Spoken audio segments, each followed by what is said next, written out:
Start करेंगे triangles को। Triangle में जो सबसे पहला पॉइंट है, सबसे पहला जो टॉपिक है, इसका नाम है आज हमारा सिमिलर ट्राइंगल का इंट्रोडक्शन। सिमिलर ट्राइंगल्स, उसको समझने के लिए पहले बात करते हैं सिमिलर फिगर्स की। सामने समझोगे बेटा, टाइम दूंगा। सिमिलर फिगर्स, सिमिलर और कॉन्ग्रुएंट। कॉन्ग्रुएंट क्या होते थे? कॉन्ग्रुएंट आपने क्लास 9th में पढ़ा होगा। कॉन्ग्रुएंट मतलब exactly same. So congruency means, congruency means exactly same. Exactly same का मतलब कि अगर एक को दूसरे के ऊपर रखूं, पूरा का पूरा वो उसको कवर कर ले, ये होता है कॉन्ग्रुएंसी। सिमिलैरिटी का मतलब एग्जैक्टली सेम नहीं होता। सिमिलैरिटी मींस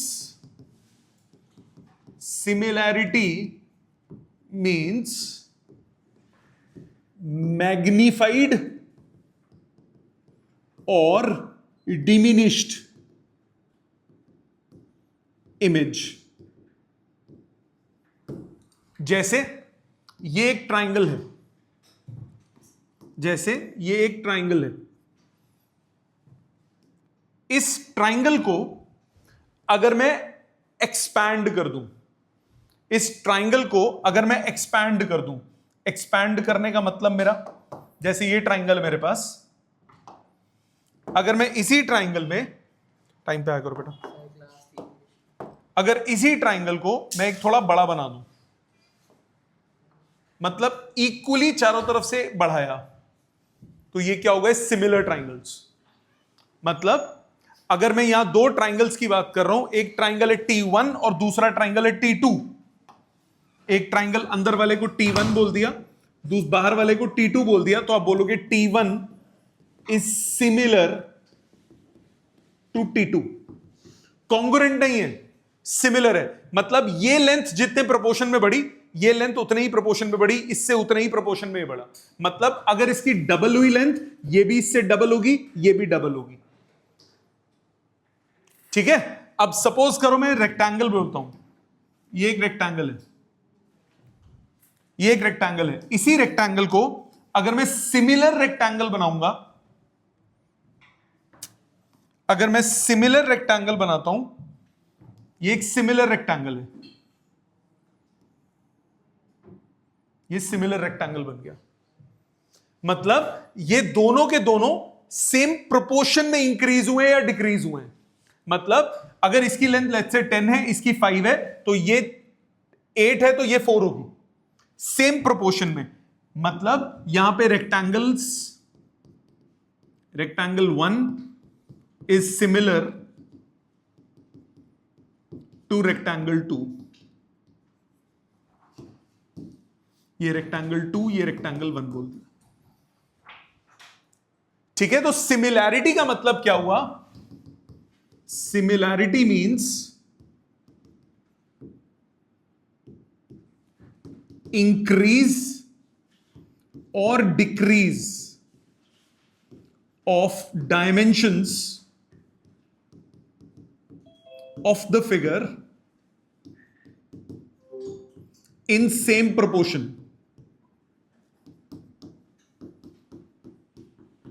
सेम प्रोपोर्शन में लेंथ बढ़े, सेम प्रोपोर्शन में लेंथ डिक्रीज हो जाए, उसको हम क्या बोलते हैं? सिमिलैरिटी।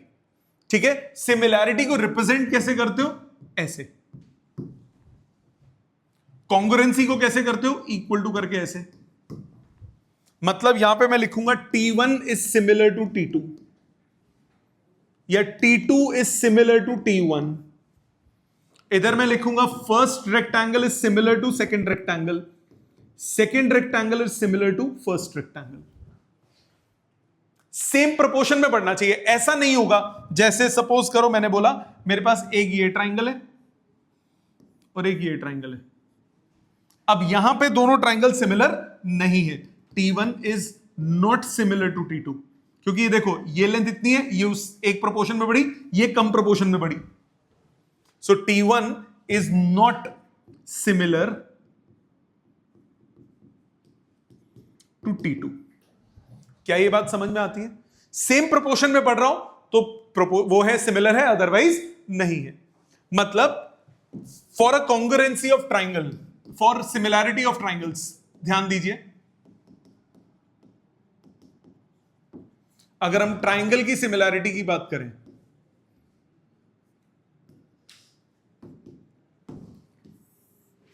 क्या कंडीशंस होती हैं for any two triangles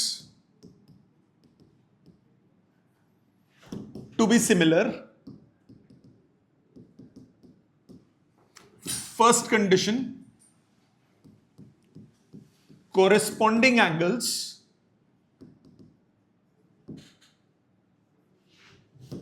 must be equal। corresponding angles equal होने चाहिए। मतलब आपके पास ये एक ट्राइंगल है, ये एक दूसरा ट्राइंगल है, ABC PQR, ये दो ट्राइंगल्स हैं, ये T1 ट्राइंगल है, ये T2 ट्राइंगल है।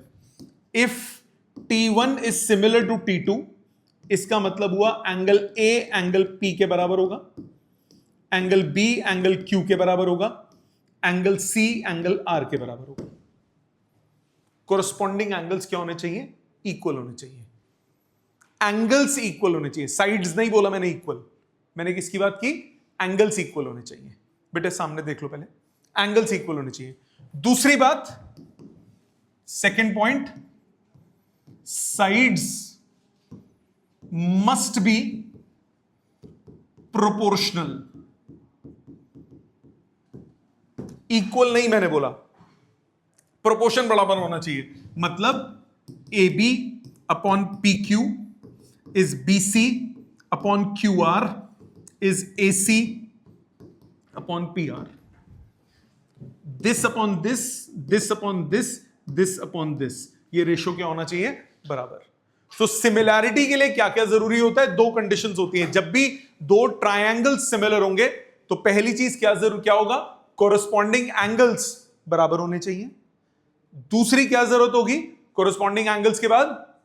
Sides must be proportional. Must be proportional, no if no but, it must be proportional. समझ में आ गई बात? क्लियर? यहां तक लिखो पहले, इसमें कोई पॉइंटर नहीं क्लियर होता तो पूछो। आगे ध्यान दीजिए। अब इसमें अगर नोटेशंस की बात करें, प्लीज ध्यान देना बेटा, नोटेशंस में प्लीज ध्यान दीजिएगा बेटे, बाद में लिखना। अगर मैं बोलता हूं ये ट्राइंगल है ABC और ये दूसरा ट्राइंगल है PQR, मैं बोलता हूं अगर triangle ABC is similar to triangle PQR, इसका मतलब होगा एंगल A एंगल P के बराबर होना चाहिए, एंगल B एंगल Q के बराबर होना चाहिए, और एंगल C एंगल R के बराबर होना चाहिए। मतलब मैं इस केस में अगर A P के बराबर है, B Q के बराबर है, C R के बराबर है, और मैं लिख देता हूं ट्राइंगल, अगर मैं ये तीन कंडीशंस में लिख देता हूं triangle ABC similar to triangle QRP, तो ये गलत हो जाएगा।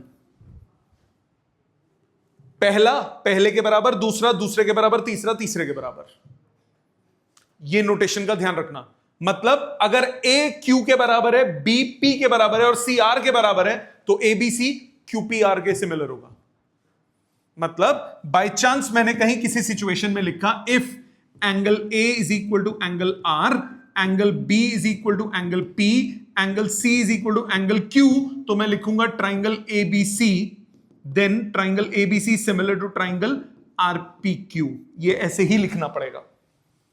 आप अंधों की तरह सीधा नहीं लिख सकते PQRQ पे, ध्यान से सोच के लिखना पड़ेगा, पहली बात। दूसरी बात, साइड्स के केस में भी यही खेल रहेगा। अगर हम लिखते हैं triangle ABC similar to triangle PQR, proportionality भी उसी तरह से लिखना पड़ेगा, AB upon PQ। is equal to BC upon QR is equal to AC upon PR.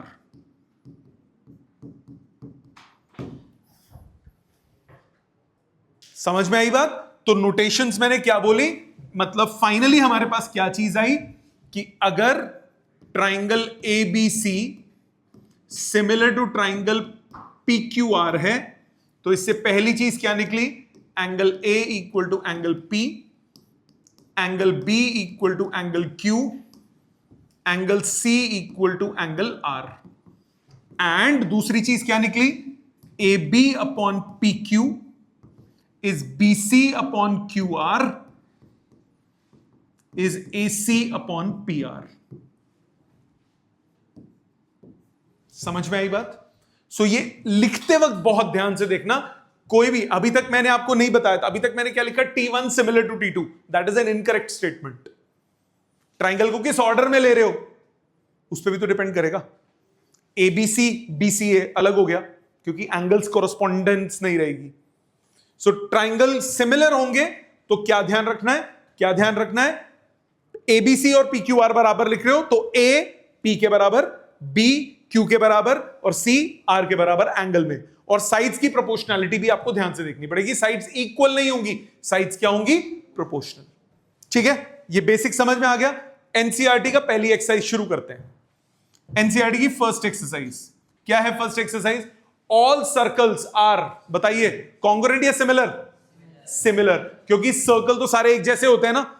एक सर्कल है छोटू सा, वो बड़ा होगा तो प्रोपोर्शनली हर तरफ से बड़ा होगा ना, तो यानी ये सर्कल्स क्या होंगे, ऑलवेज सिमिलर. कॉन्ग्रुएंट नहीं होंगे. कॉन्ग्रुएंसी के लिए आपको क्या चाहिए होता है, एग्जैक्ट आइडेंटिकल. आइडेंटिकल तो एक छोटा सर्कल एक बड़ा सर्कल, आइडेंटिकल थोड़ी ना, सिमिलर है, आइडेंटिकल नहीं है. ऑल स्क्वायर्स, ये भी चारों तरफ से बराबर ही जाएगा, ये भी क्या होगा, similar. All dash triangles are similar, equilateral.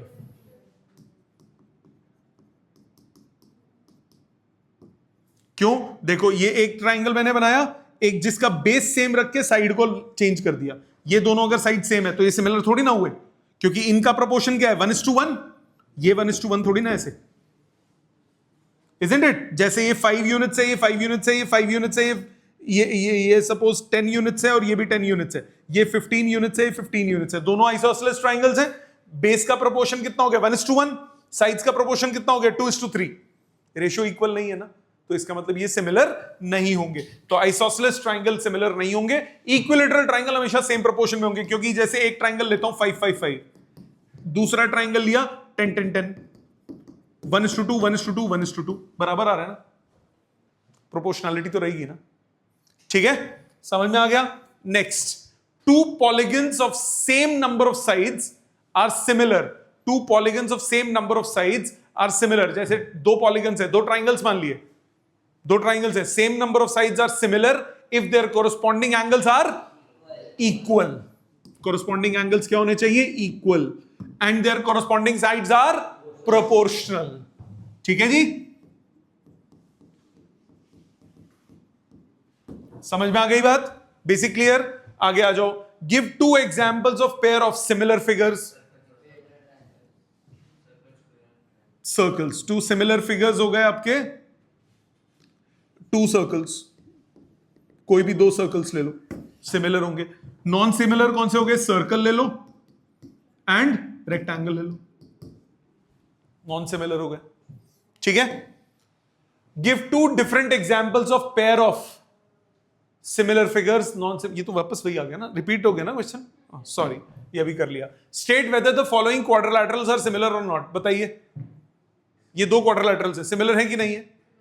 नहीं है. ओए बावड़ी पूछ, नहीं है, एंगल सेम नहीं है.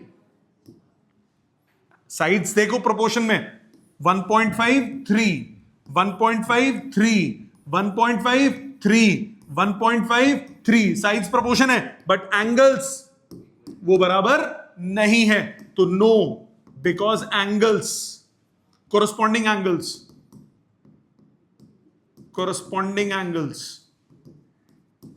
Are not equal. बाकी यार ऑब्वियस सी बात है, मैंने क्या बोला, सिमिलर का मतलब होता है ये कोई चीज है, कोई भी ट्राइंगल है या कोई भी रेक्टेंगल है या कोई भी फिगर है, उसको मैग्नीफाई करो या उसको डिमिनिश कर दो। मैग्नीफाई करोगे, डिमिनिश करोगे, तो ये तुम्हें लग रहा है ऐसा बन जाए, इसकी मैग्निफिकेशन वो बनेगी? फिर ये तो बिना देखे ही बोल दे इंसान। ठीक है भाई, समझ में आ गया सबको? ये क्लियर? ये था आपका एनसीईआरटी। अब हम आ जाते हैं मेन पॉइंट पे। पहला टॉपिक, इस पे बेस्ड आप मत एक्सपेक्ट करना पेपर में क्वेश्चन आएंगे जितना किया। जो पहला टॉपिक है इसमें, जो मेजर टॉपिक है, उसका नाम है बेसिक प्रोपोर्शनैलिटी थ्योरम। इसको हम बोलते हैं थेल्स थ्योरम। लिखो, हेडिंग डालो। आज हम इस थ्योरम को करेंगे, सिर्फ इसका प्रूफ करेंगे, इसके कन्वर्स करेंगे और उसका प्रूफ करेंगे, दैट्स इट। इसके क्वेश्चंस अगली क्लास में होंगे। हेडिंग डालिए, बेसिक प्रोपोर्शनैलिटी थ्योरम, बीपीटी। इसका नाम है basic proportionality theorem, basic proportionality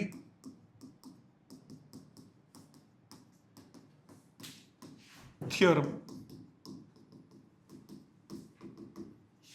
BPT, या फिर इसका नाम है Thales theorem.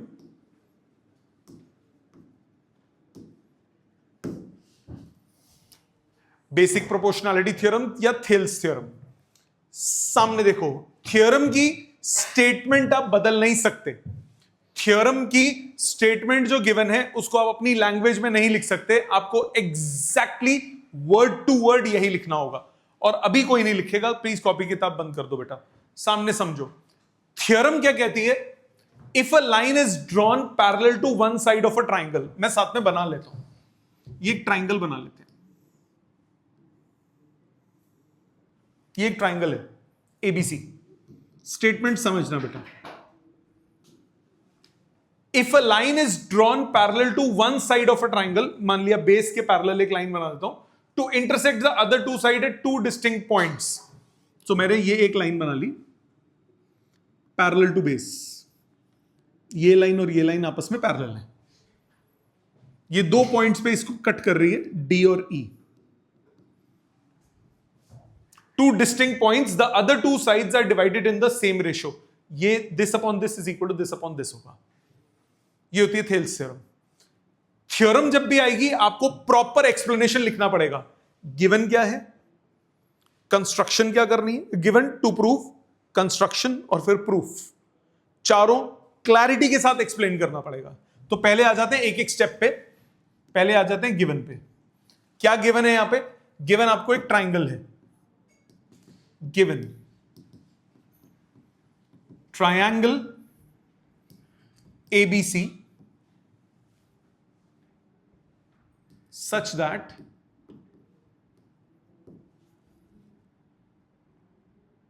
DE is parallel to BC। एक ट्राइंगल कंसिडर किया ABC जिसमें DE पैरेलल टू BC है। या फिर एक काम करो, इसको पूरा लिखो वर्ड्स में, triangle ABC in which D and E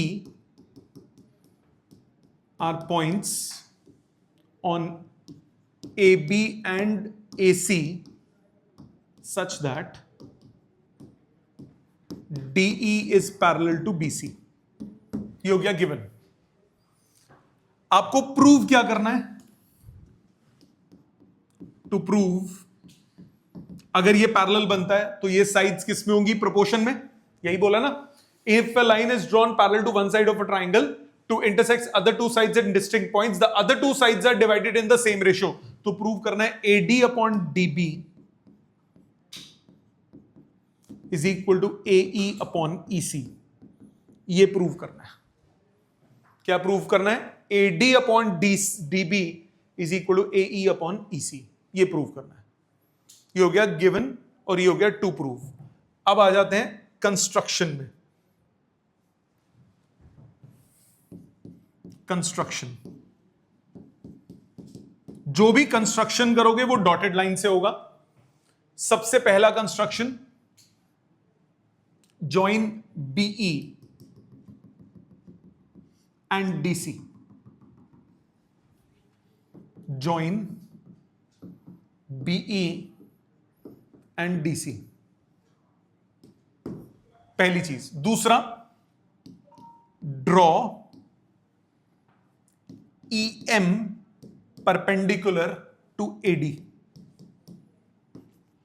E से परपेंडिकुलर डाल दो, और DN परपेंडिकुलर टू AE, यहां से परपेंडिकुलर डाल दो। तो दो कंस्ट्रक्शन होंगी, पहले तो इन दोनों को ज्वाइन कर दिया, दूसरा E से परपेंडिकुलर डाला और D से परपेंडिकुलर डाला। ये करने के बाद अब आ जाते हैं प्रूफ पे।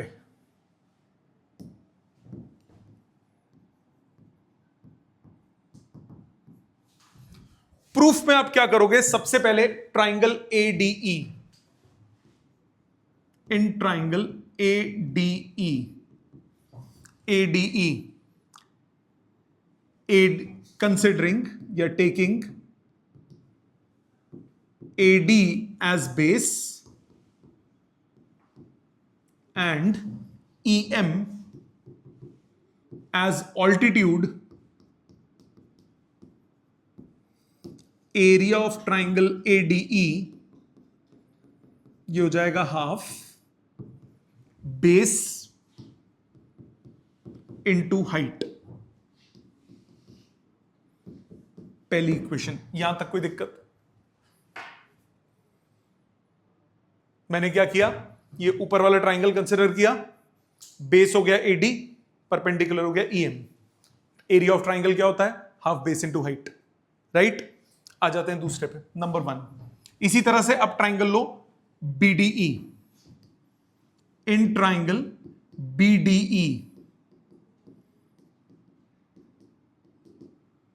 taking DBs as base and EM as altitude,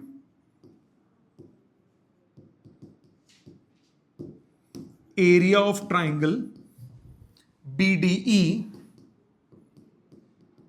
ये हो गया half BD into EM, number 2। अब आप कहोगे सर EM कैसे ऑल्टीट्यूड हो गया? जरा इधर सोचो ध्यान से, जरा इधर सोचो ध्यान से, फोन छोड़ दो, इधर ध्यान दें। ये ट्राइंगल है,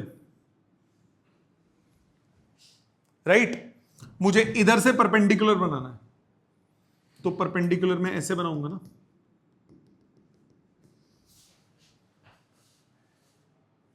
आपको दिख नहीं रहा, चलो दिखाते हैं इसको दूसरे तरीके से। यही ट्राइंगल था, घुमाते हैं, ऐसे ही बनाते थे ना तुम,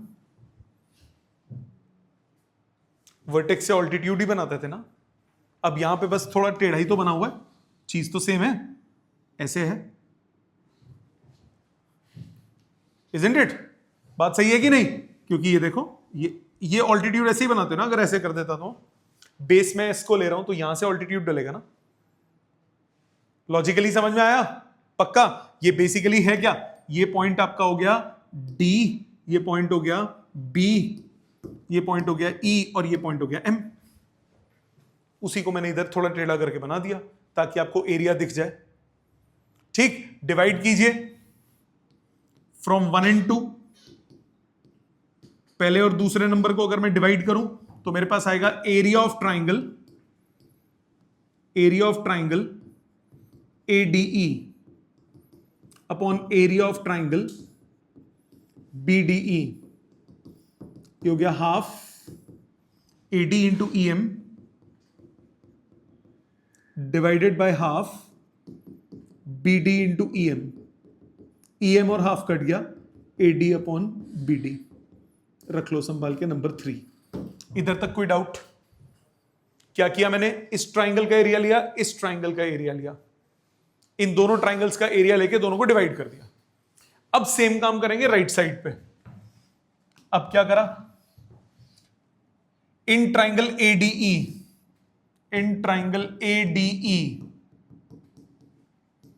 taking AE as base and DN as altitude,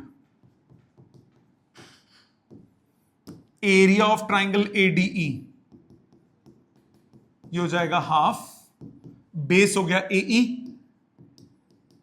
altitude हो गया डीएन। नंबर 4। अब बेस मैंने इसको लिया, ऑल्टीट्यूड इसको ले लिया। सेम काम इस नीचे वाले इस ट्राइंगल पे, DEC, in triangle DEC, DEC इस ट्राइंगल में taking EC as base and DN as altitude,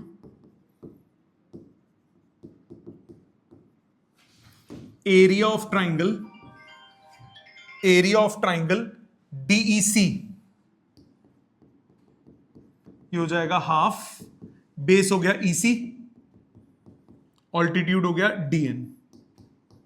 number 5 divide करो from 4 and 5,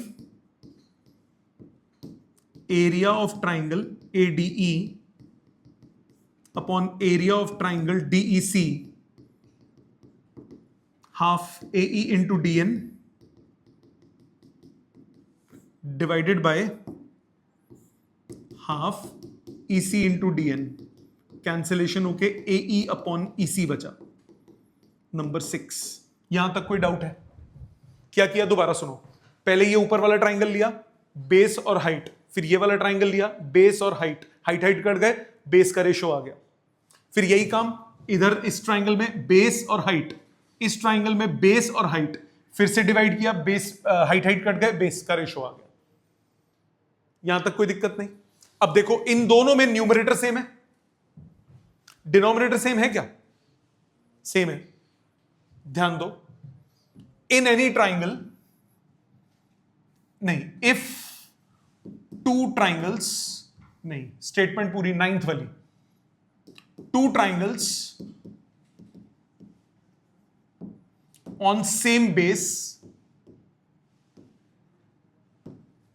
and between two parallel lines have same area, होता है कि नहीं? पढ़ा है ना 9th में? दो पैरेलल लाइंस के बीच में दो ट्राइंगल्स अगर मैं बना लूं, दो पैरेलल लाइंस हैं, दो पैरेलल लाइंस हैं, एक ट्राइंगल ये रहा और एक ट्राइंगल ये रहा, ये एरिया और ये एरिया बराबर होंगे कि नहीं होंगे? क्योंकि बेस सेम है, हाइट भी सेम है, हाइट तो परपेंडिकुलर होती है ना, याद है ना 9th में पढ़ा है ना ये। So two triangles on same base and between two parallel lines have same area, therefore area of triangle DEB, BED लिखा था, डीईबी लिखा था, वही लिखूंगा, बीडीई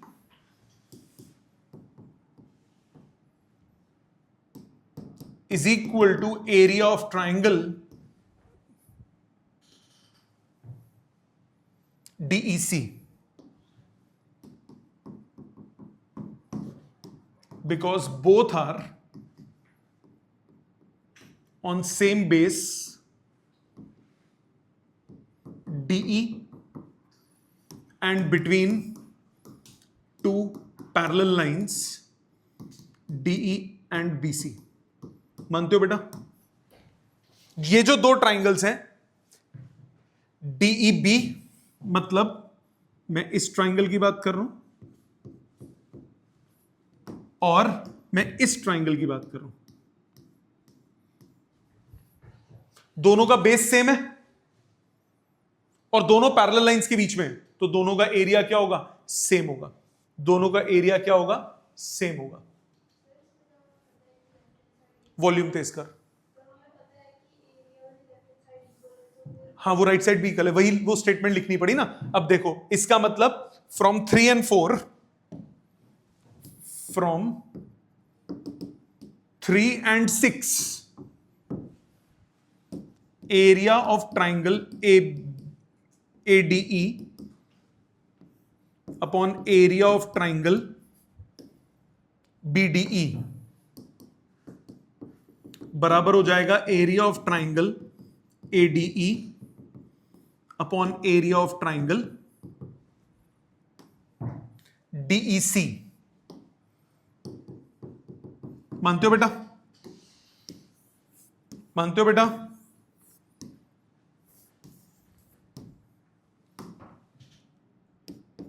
क्योंकि ये न्यूमरेटर और ये न्यूमरेटर तो सेम है ना, ये डिनोमिनेटर्स मैंने बोल दिए बराबर है, तो इसका मतलब ये दोनों इक्वल हो गए। तो 3 और 6 से आप क्या कह सकते हो? LHS इक्वल है तो RHS भी इक्वल होगी। RHS कितना है? AD upon DB is equal to AE upon EC। ये हो गया प्रूफ।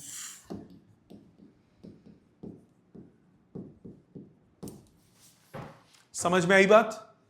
पक्का? बहुत इंपॉर्टेंट है ये थेल्स थ्योरम, प्रूफ के साथ आती है एग्जाम में। आपको स्टेटमेंट के साथ प्रॉपर जितना लिखा है ये लिखना पड़ेगा, क्लैरिटी के साथ। थ्योरम का स्टेट एंड प्रूफ बहुत इंपॉर्टेंट है, ठीक है? लिखो इसको तमीज से, एक बार दोबारा समझ लो। सबसे पहले मैंने क्या किया? ADE ट्राइंगल लिया ताकि मेरे पास बेस आ जाए, फिर मैंने DEC ट्राइंगल लिया ताकि ये वाली लाइन आ जाए, दोनों का रेशो कर दिया। फिर मैंने ये इधर से मेजर किया बेस AE लेके, फिर इस ट्राइंगल को लिया बेस EC लेके। अब ये DEC और DEB ये दोनों बराबर एरियाज हैं। क्यों इक्वल एरियाज? क्योंकि सेम बेस पे और सेम पैरेलल लाइंस के बीच में। तो LHS दोनों की इक्वल हो गई, तो RHS भी दोनों की क्या हो जाएगी? बराबर। क्लियर? अच्छे से समझ में आया? तमीज से लिखो इसको, एक एक शब्द लिखो इसका ध्यान से, फिर आगे चलते हैं। आगे ध्यान दो, एडिशनल रिजल्ट्स इसके, इसी थ्योरम के एडिशनल रिजल्ट्स। प्लीज ध्यान देना, टाइम दूंगा लिखने का।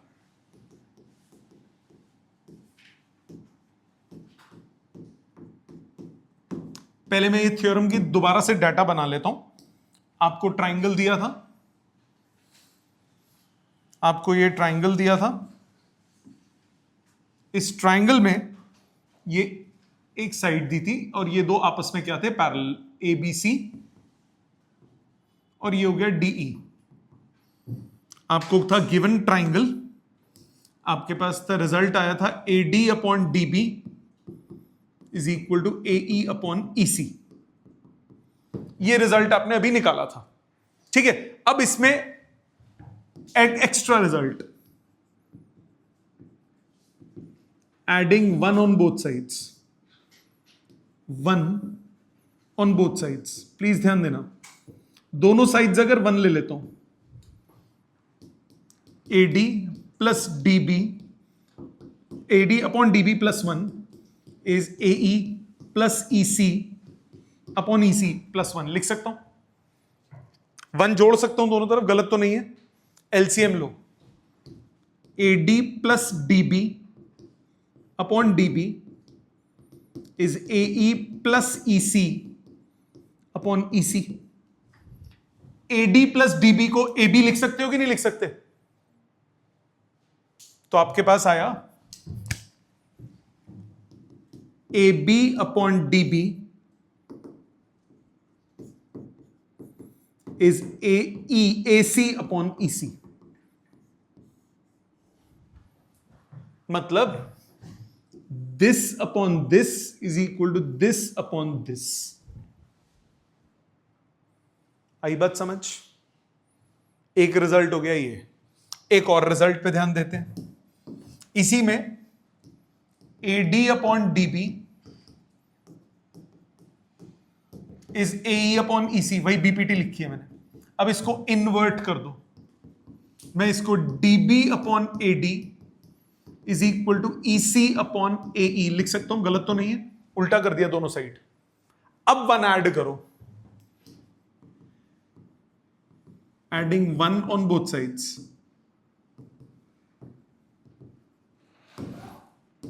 DB upon AD plus 1 is EC upon AE plus 1।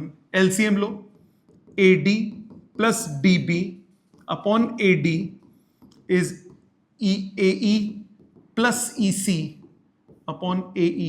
तो आप लिख सकते हो AB upon AD is AC upon AE। मतलब this upon this is equal to this upon this. So क्या क्या रिजल्ट निकले, ध्यान दो, this upon this is equal to this upon this, पहला बीपीटी का।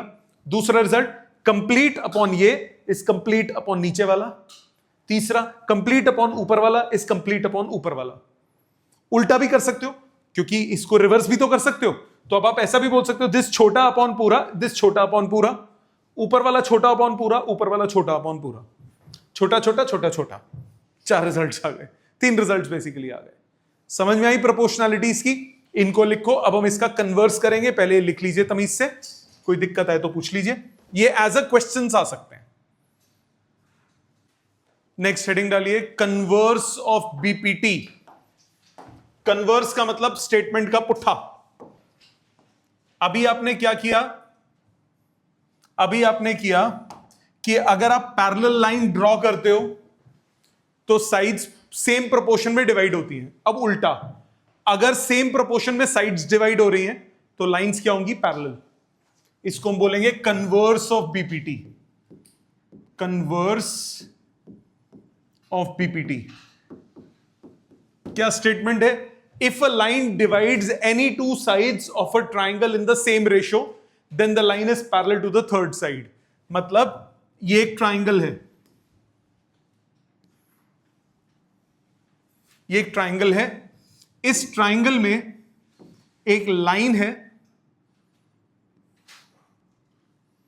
एक लाइन है जो कि सेम प्रोपोर्शन में डिवाइड कर रही है, ए बी सी। अब गिवन क्या हो गया, गिवन हो गया triangle ABC with DE with a line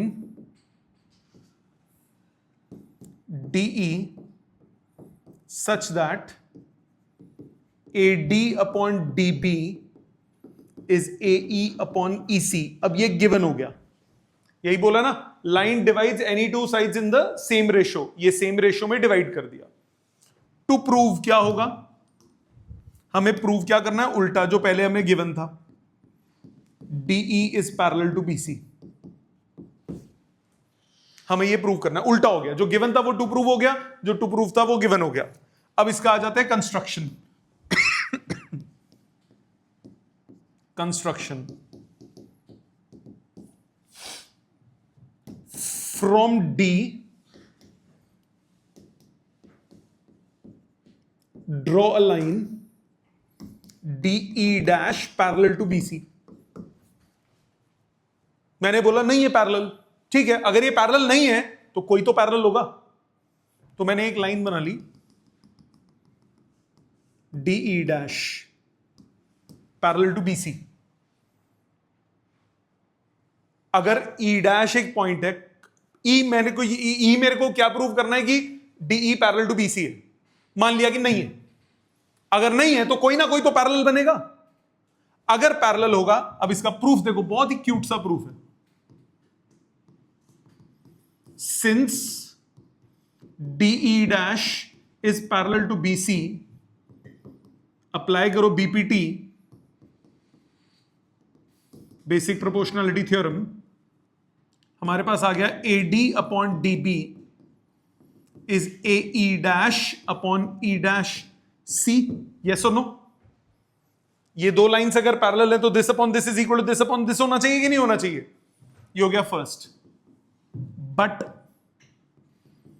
AD upon DB is equal to AE upon EC, ये हमें गिवन है। दोनों से फ्रॉम फर्स्ट एंड सेकेंड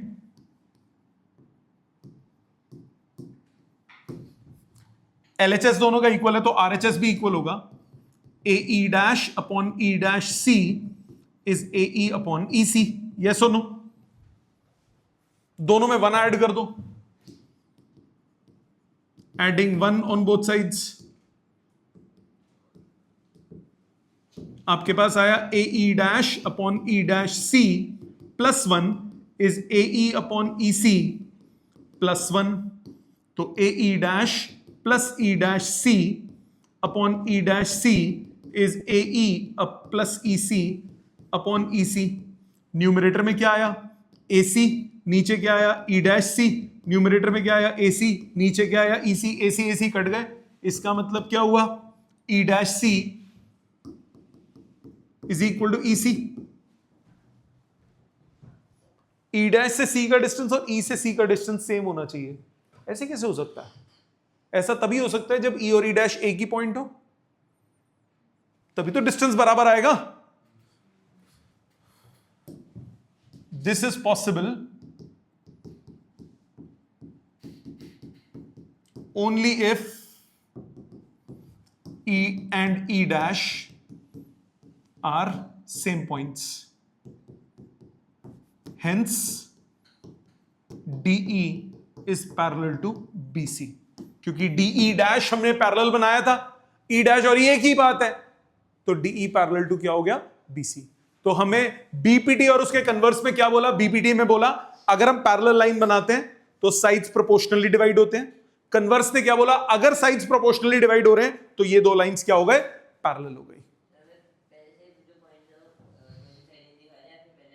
पहले अलग अलग लिखा है, देख लो, एग्जैक्टली यही करना है। समझ में आ गया, क्लियर? ये हो गया BPT। अगली क्लास में इसके मैं क्वेश्चंस कराऊंगा। आज मैंने सिर्फ BPT कराया, तो घर पे आपको क्या करना है, थ्योरम को 5-5 बार लिखना है प्रॉपर वर्ड्स के साथ, सब कुछ प्रॉपरली, क्योंकि ये थ्योरम्स बहुत आती हैं एग्जाम में। दोनों को, BPT भी और उसका कन्वर्स भी, you will write 5 times at least, so that it's absolutely clear in your mind. ठीक है, अगली क्लास में इसको अप्लाई करेंगे। Thank you very much.